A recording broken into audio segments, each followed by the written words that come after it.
بسم اللہ الرحمن الرحیم۔ السلام علیکم، میں ساجد حسین ہوں اور آپ میرا ویلاگ دیکھ رہے ہیں۔ الیکشن ہو چکے، حالات اور واقعات آپ کے سامنے ہیں، دھاندلیاں اور جس کو ہروایا گیا وہ بھی آپ کے سامنے، اور جس کو جتوایا گیا زور زبردستی وہ بھی آپ کے سامنے ہے۔ میں آج بات کرنا چاہوں گا کہ جس طرح یہ حالات ہو رہے ہیں پاکستان کے، اس میں باقی تو انتظامیہ کا کردار ہے ہی، لیکن ہمارے محترم چیف جسٹس آف پاکستان جناب جسٹس قاضی فائز عیسیٰ کا بھی کردار آپ کے سامنے ہے۔ میں اس میں کچھ چیزیں آپ کے سامنے رکھ دیتا ہوں۔ الیکشن سے پہلے جتنی بھی پٹیشن تحریک انصاف نے دی ہیں سپریم کورٹ آف پاکستان کے اندر، ان سب پٹیشنوں کو سنا قاضی فائز عیسیٰ اور ان کے ہم خیال ججز نے۔ ہم خیال میں اس واسطے کہہ رہا ہوں کہ یہ پہلے عمر عطا بندیال صاحب کے ساتھ بھی یہ الزام لگتا تھا کہ ہم خیال فیصلے آتے ہیں، اور اس وقت پاکستان کے حق میں فیصلے آتے تھے۔ آج بدقسمتی ہماری یہ ہے کہ پاکستان کے حق میں فیصلے ہی نہیں آ رہے۔ مطلب میں تین چیزیں ایسی آپ کے سامنے رکھتا ہوں جس میں تھوڑی میں وضاحت بھی کروں گا کہ قاضی فائز عیسیٰ صاحب نے اپنا نام تاریخ کے کالے پنوں میں لکھوا دیا ہے، جس میں وہ ذکر کیا جاتا ہے کہ پاکستان کا یا کسی بھی ملک کا یا کسی بھی معاشرے کا نقصان کس کس شخص نے کیا۔ اب حالت یہ ہے کہ قاضی فائز عیسیٰ کے سامنے سب سے پہلی پٹیشن گئی کہ جی ہمیں لیول پلینگ فیلڈ نہیں دی جا رہی تھی۔ پی ٹی آئی نے یہ پٹیشن دائر کی اور قاضی صاحب نے آپ کے سامنے لائیو سٹریمنگ چلتی تھی۔ زیادہ وضاحت نہیں کروں گا کیونکہ بہت سارے لوگوں نے یہ باتیں سنی ہوئی ہیں۔ قاضی فائز عیسیٰ نے ان کا مذاق اڑایا، یہاں تک میں نے ایک کلپ سنا قاضی فائز عیسیٰ صاحب کہتے تھے کہ یہ ایم پی او کے آرڈرز جو جاری ہو رہے ہیں اس میں الیکشن کمیشن کا کیا تعلق ہے، اور اس پر لطیف کھوسہ صاحب جو پی ٹی آئی کے وکیل تھے انہوں نے کہا کہ جناب اگر الیکشن کمیشن کا اس سے تعلق نہیں ہے تو پھر یہ روکے، پھر کون روکے گا یہ؟ کیونکہ جب پی ٹی آئی کو کوئی کام ہوتا ہے تو وہ اس کے اوپر نظر بندی کا آرڈر جاری کر دیتے ہیں، ایم پی او کا آرڈر جاری کر دیتے ہیں، تو وہ کمپین ہی نہیں کر پاتے۔ اس کا مطلب یہ ہے کہ ہم لوگ کمپین نہ کریں، بس آرڈر ہی نمٹاتے رہیں۔ دوسری بھی اس طرح کی باتیں کی تحریک انصاف کے لیے ابھی اس کا فیصلہ نہیں ہوا تھا لیول پلینگ فیلڈ کا، کہ تحریک انصاف سے دوسرا کام قاضی فائز عیسیٰ نے یہ کیا کہ ان سے ان کا انتخابی نشان بیٹ کا نشان چھین لیا۔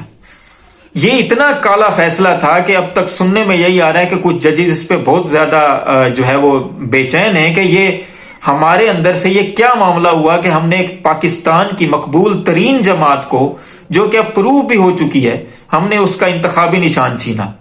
اب 80% پہ جو جماعت کھڑی ہے پورے ملک کے اندر، آپ اس کا انتخابی نشان آپ نے سوچ سمجھ کے جان بوجھ کر چھینا۔ قاضی فائز عیسیٰ صاحب کی بات کر رہا ہوں کہ تاکہ وہ آزاد امیدوار ہوں، ان کی منڈیاں لگیں، ان کے ضمیر خریدے جائیں۔ اب بھی جس طرح کے ہو رہا ہے، وسیم قادر کو کس نے خریدا؟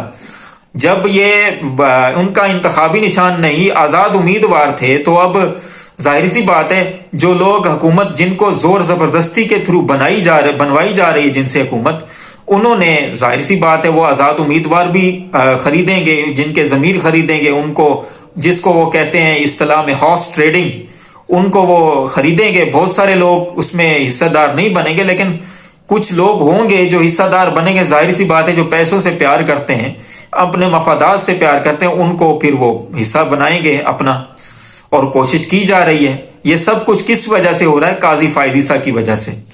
اور تیسری بات، قاضی فائز عیسیٰ نے میرے مطابق جو ہے الیکشن کالعدم ہوئے، اور کس وجہ سے ہوئے؟ دھاندلی ہوئی۔ دھاندلی کس نے کی؟ ریٹرننگ آفیسر نے، آر اوز نے۔